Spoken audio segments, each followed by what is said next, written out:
Хорошо, ну тогда покиньте помещение. Жо, эмне түрткүлөп атасыз бизди? Жок, сиз эмне бизди түрткүлөп? Вы же меня снимаете. Жетиштүү деңгээлде айттым. Что тебе надо? Мен Всё, кирип, я сказал, тартайын ты деп зайдешь, атам. все, ты не хочешь разговаривать, я не буду заходить, иди вон, с другими разговаривай, нету меня, не подходи ко мне вообще. Эмне чөккөндөр болуп атабыз негизи. Союклар келиштеген көп. Келсек, бизди киргизбей атат. Аялыңыздар чөгүп аткан болсо дагы аны куткарып атам, эркек киши кармабайт экен. Аял кишилер алып чыгат кыскача. Союклар аябай көп келишет дагы, атайын иштешет. Сиз менен кантип сүйлөшүш керек эле? Сиз мусулмансызбы башында? Нет, ты мне сейчас зачем? Мусульмансызбы? Давай сейчас вот откинем. Жок, мусульмансызбы? Ты будешь разговаривать, нет? Ээсимин деп атасыз, владелисмин деп атасыз. Я тебе сказал так, в форме шутки. Сиз мусулмансызбы? Ты мне вопросы не задавай, а? Неге? Какая? Анда мусулманча мамиле кылың. Мен бул жерде көлдө Нет, ты сейчас халал нет, резорту видеого ты мне тартканы сейчас что келдим. говорил? Ты начальник, не начальник, зачем так слова А говоришь? начальник деле сүйлөп атпайсызбы? Бар кет депчи. Сиз кет Качан? дегече сиз кимсиз? Мынакей биз ызычы кылып атып кирдик халал резорткочу. Эшигин көрүп төргөт, энесин көрүп кызын ал дейт го. Мына халал резорттун алдына келдик. Эшиги жакшы эле экен. Бирок эшигинде отурган адам жакшы эмес экен алчы. Ден соолукту кичине караш керекпи? Же атайын ушундай адамдарды коебу? Кыскасы ушул маселе. Анан негизи башка жагында кеп жок, ичин иншалла көрсөтөбүз. Ушундай нерсе болуп туруш керек. Бирок бул агаларды дагы коркуткан нерсе бар да. Кээ биркилери телефон менен келип, жалаң гана жамандап, таракан издеп, мусор издей бергендиктен дагы ушундай кепки келдиби же мусулмандык деген нерсе нары кетип калдыбы? Кыскасы туура эмес тосуп алды. Бирок биз ынабадык. Антсе бойдагы тополоң кылып болсо дагы кирип, башка жакты карай турган адамсыз да. Эмнеге сиз Тебе кетти? какая разница, кто я такой? Ты откуда знаешь, кто я такой? Может, я этим пансионатом владею? Кандай дейсиз? Может, я владелец этого пансионата? Владелец болсоңуз анда Ну, айттым, ничего. владелец болом. Какая тебе разница? Ким сиз андачы? Это же общественное место. Сиз Какое общественный общественное местага место? мен Какое келип общественное? атам. Частная собственность. Частный собственность, Чё ты бирок меня снимаешь? бул жер мен тартыптам атайын. Халал жер, мен халалды мен элдерге мусулмандар келгиле деп айтып атсам, сиз мусулмандарды кууп атасыз бул жерденчи. Короче, все, давайте, ну ты сейчас что ты снимаешь? Жа мен сиз тартып атабыз да. Сизге мен келип айттым, ушул каналдан, ушинтип бир жакшылыкта келдик десек, Вот сиз чё ты жөн меня агрессия снимаешь? алып атасыз. Все, давай, иди, там снимай на улице где-то в другом. Ошондо эмне кылыш керек? Халал резортко кирбе деген сөздү айтып атасызбы? Я не знаю, что хочешь, то и говори. Ошондо сиз эмнеге бизди куулап атасыз? Брат, Просто мен выйди, а? мусулмандарды, имамдарды жактырбаган үчүн куулап Нет, атасызбы? нет, выйди, говорю, мне это дела надо закончить, сейчас я сейчас... Жок, 5 минут жок Закрой сиз. дверь. Жок. Выйдите из помещения. Хорошо, выйди сейчас, я сейчас... Ээсимин деп атасыз, владелисмин деп атасыз. Я тебе сказал так, в форме шутки, понимаешь? Анда сиз неге бул жерден куулап, кайра киргизип атасыз? Хорошо, ну тогда покиньте помещение. Жок, эмне түрткүлөп атасыз бизди? Жок, сиз эмне бизди түрткүлөп? Вы же меня снимаете? Мен Вообще, сиздерди поговори, ты, а зачем, по какой цели? Анда давай сүйлөшүңүз да, Вот мен сейчас я занят теперь. Вы ушли, я теперь занят. Жок, сиз жөн эле баягы мамлекеттик ишканаларга окшош эле бир нерсени повод кылып атасыз. Мен сизге Брат, ты уже, блин, не хочешь со мной нормально? Иди тогда, что ты? сиз куулап атпайсызбы? Иди помещениядан депчи. Сейчас выйдите из помещения. Жок, мен чыкпайм, мен халал резортко киришим керек. Сиздер Кыргызстан боюнча чакырыш деп атпайсыздарбы? Эмнеге бизди куулап атасыз? Кызыктайсыздар го? Анда эмне чакырдыңыздар? Здесь у нас материальные ценности. Выйдите, пожалуйста, из помещения. Эмне эле жалган сүйлөбөз, сиз мусулмансыз го? Со мной не хотите разговаривать? У меня там работа. Вы сейчас хотели со мной поговорить? Биз дагы работабыз бар, биз оштон Я вам время келатабыз. уделял. Биз Видите, вы дагы не даете оштон говорить. келатабыз. Кызыктай маселе болуп атат. Баягы рекламаны жакшы берип атат да, биз мусулмандар үчүн ачылган жербиз. Келсек, бизди киргизбей атат. Акчасы жок деди, биз акчасын беребиз алчы. Бирок максат бул жерге келип жашаш эмес, биз элдерге жакшылыкты каалап, мынакей мусулмандар, иштеген адамдардан мындай жакшынакай сакалчан турат. Кудай деген ичинде мен уккандан мечит бар, намазканасы, аялдар өзүнчө, эркектер өзүнчө. Ушундай бир сүйүнүп келсек, биз Бишкектен чыгып атта чалганбыз да администраторуна. Бул жака келесиңер, охранникке жолугуп коюп, адамга айтып коебуз деди. Кире бересиңер деген. Адам макул деген экен эле, бул жактан ушул акабыз туруп калыптыр дагы. Место Ысыкөл халал резорт. Давай, Туруп всем расскажите. Мынакей биз ызычы кылып атып кирдик халал резорткочу. Ушул жерде мына журналисттер ар жерлерге басып алып эле жамандап, мынау не кам, мынау тазалыкты карабайсыңар, мынау санстанция гана деп эле кемчилдигин таба бергениңиздерденчи видео тартам деген адамдардан эле коркуп калдым. Бизди мындай текшерүүчү деп түшүндү билем. Охранник агабыз башында киргизбегенге аракет кылды, бирок жакшы, мына жерде адам деген агабыз бар экен, ушул жерде охранник ага түшүндүрүп, жакшы айткандан кийин уруксат берди, кирип атабыз. Эмнени түшүндүрсөк болот? Камераны кармап, чагылдыргандар адамдын эмгегин жерге урууну кылбаңыздар. Ошон нерседен коруп калыптыр бечаралар, карасаңыз. Ошон үчүн киргизбегенге аракет кылып ардыкан сөздөрдү айттым. Мейли, мага нерсеге капачылык жок. Биз азыр халал резортко кирдик. Мына түздө көлдүн жээгине барат. Көлдүн жээгине баргандан кийин экиге бөлүнүү. Аялдар өзүнчө, мына сол тарапта эркектер өзүнчө. Анан кеңири аялдар өзүнчө болгондон кийин беймарал ыңгайсыздык сезбестен эс алат. Албетте ошондо дагы кийимдердин тартибин сактоо менен бирге. Көл жээгинде мечит дагы бар. Мечит эмес, намазкана дегенибиз туурураак болот. Намаз убагы келген убактарда эч кыжалатпастан намазды казабастан кирип намазды окуп, кайра чыгып, урматтуу туугандар, мен эс алам. Көл жээкте эс алам, көлгө келем, же болбосо кайсы жакка барсаңыз деле сөзсүз түрдө күнөөкөр болбой турган деңгээлде айрыкча мына көл жээгинде кийимдер чечиле турган жер, чечилген убакта абараттар ачылып калбай турган деңгээлдеги эс алууну пайда кылыңыздар. Ким Кудайдан корккон болсо, бул эркек киши тизесинин ылдыйычы өйдө жагы кимдикке чейин жабык болуш керек, сууга түшкөндө дагычы. Эгер ушул жерлер абарат деп коет, эң алсыз жер, көрсөткөнгө болбой турган жер, кармаганга болбой турган жер чөчөйт. Ал эми аял эркек бири-бирине боло берет, никеси бар. Бирок жалпы коомчулуктун арасында киндиктен тизеге чейин көрсөткөнгө болбойт. Ал эми аял кишилер дагы кошумча көкүрөктөрү дагы жабык болуш керек аялдардын арасындачы. Бирок эркектердин арасында жалпы хижаб кийинип, беттен башка жагын жабып, өзүнүн шарият чектери бар. Арга жок көрүнө турган колдун бармактары, чектери бар, ошолор гана көрүнсө болот, калгандары бардыгы жабык болуш керек. Эми көлгө келгенде ушул эрежени так сакташ өтө кыйын болуп калат. Бирок көпчүлүгү ушул эс алып келгендер деле халал резортко келип дагы ушул кийим жагынан көйгөй болот. Менимче баягы жалаңач чыгып алат окшойт, башка болот окшойт. Биз жалпы максатыбыз ham ушул болуп атат. Сиз эс аласызбы, эмне кыласыз, денеңизди башкаларга көрсөтпөңүз. Айрыкча мына көл жээгинде. Салам алейкум. Алейкум ассалам. Кандайсыз? Жакшы? Ушул жерде иштейсизби? Машалла, форма сонунго.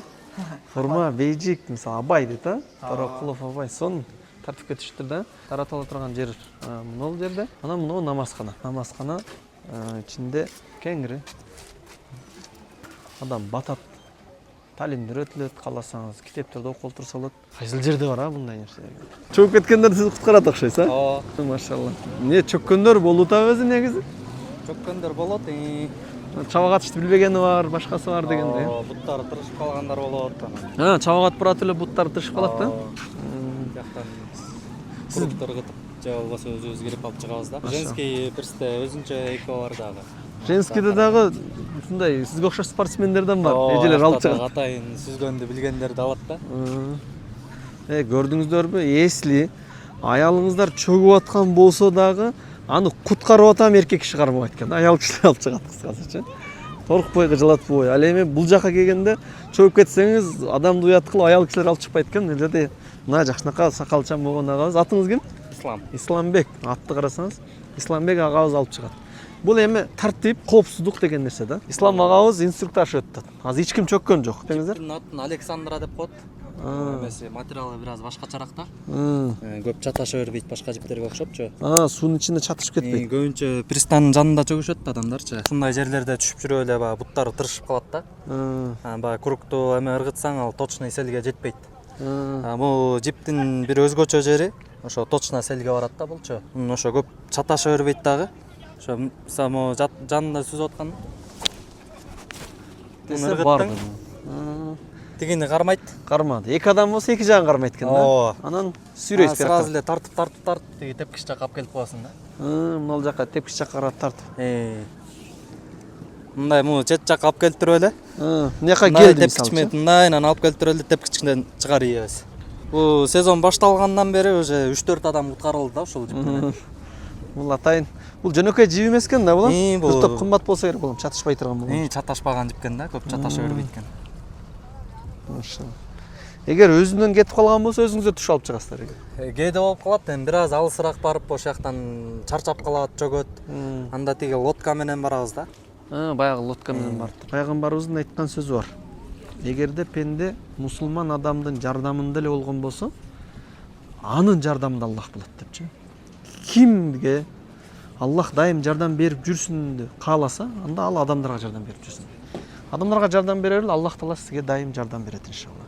Кеттик деп жалпы түшүндүрүп коелу. Мынакей көл. Ушул жерге келсеңиз эле көлгө келесиз. Боз териги барып, уже могул жерден жылтырап атат го. Жалаңачтардын арасында келесизби?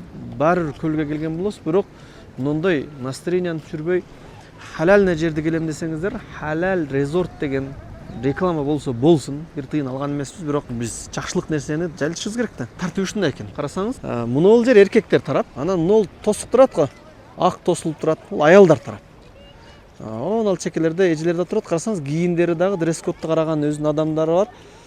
Эгерде мына тосуктан нары чыксаңар, хижабыңарды кийип чыккыла деген эскертүү берилет. Мындайча айтканда, кысылышпайсың, тарлашпайсың. Муну көпчүлүк түшүнүшү кыйын. Муну мусулман, жүрөгүндө ыйманы бар адамдар кандай түшүнөт? Көлгө түшөйүн дегенде эле кыжалат болосуң да. Несине кыжалат болосуң? Жакшына олтурсаң эле жаныңа бир жалаңаш бир өтүп кетип аткан болсо, мисалы аял эркек аралашып эле кийимдер чечилген абалда өткөн болсо, бул адам аябай кыжалат. Ушул жер муну чечип коюпту. Мен айта турган нерсе, урматтуу бизнесмен агалар, көлдүн чегинде пансионат иштеткендер, кичине урагерчи болосуңар, кичине. Бирок Аллахтын буйругуна ылайык кылып ушундай көбөйтүп салыңыздар. Көл боюнча бир эле халал резорт эле эмес, дагы бир ыклас, дагы бир жерлер бар. Олар эле эмес, чекеден болсун. Биз 80% мусулманбыз.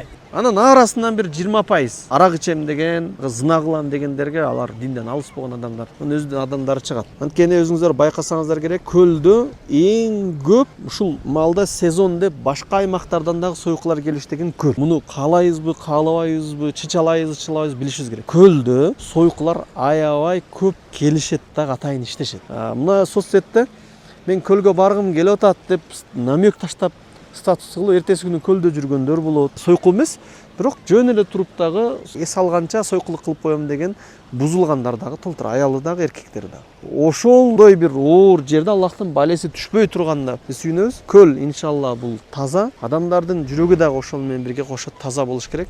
Көлдү абайлайбыз, ыйманды сактайбыз. Ыйманды сактообуз жеке мен үчүн же бир дамлылар үчүн эмес, муфтият үчүн эмес. Бул жүрөктү тазалаш, ыйманды сакташ, күнөөдөн алыс болуш жалпы мусулмандардын ар бирине керек. Ошого ким өзүнө күйсө, иншалла, көлдү абайласын. 5 километр болду мындай пробкачы. Көлгө карап келатышат.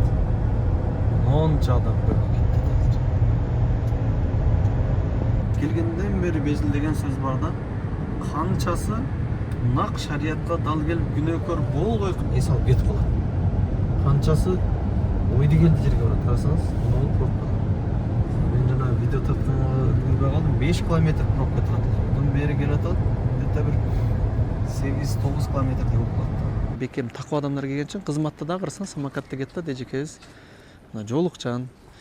Негедир мына жүрөк тынч боло турган жер экен да. Негизи тынч. Анткени бир нерсе бар. Мен көлгө баратамын, көлгө салган баратамын деп айтыш имамдар үчүн, мусулманчылыкты бекем кармаган адамдар үчүн бир уяттай эле сезилип калды да. Неге дегенде, көлгө баратсаң ошол боз терге барып, жалаңаштардын жанында жүрөткесиң да дегендей ой пайда болот. Шайтан ошол ойду салат да. Мунул жер ошол күмөндү кетире турган жер экен. Иштегендер дагы жолук салынган аялдар иштеткен аялдар тарабында. Эркектер дагы мындайча айтканда сакалдар койгон, аккуратный кийинип алган, кебиркелеринен башкачы. Жаш балдар дагы кеңири жүрүп, 12 жаштан өткөн балдар сөзсүз түрдө жанагы шарият талап кылган киндиктен тизеге чейинки жери жабылып, 12 жаштан өткөн кыздар көчөлөрдө жүргөндө жолук салынып жүрүш керек деген талапты суранат экен. Албетте бул милдеттендире албайт, бирок биз ошон үчүн атайын даярдадык. Бул частный ушундай жер, ошого сураныч биздин талапты кабыл алып койгула деп шариаттын талабын ушинтип суранат экен. Биз айтабыз: кийинип жүргүлө, күнөөкөр болосуңар, Аллахтын алдында күнөөкөр болсоңор тозокко түшөсүңөр депчи. Менин сөзүмө аласыздарбы,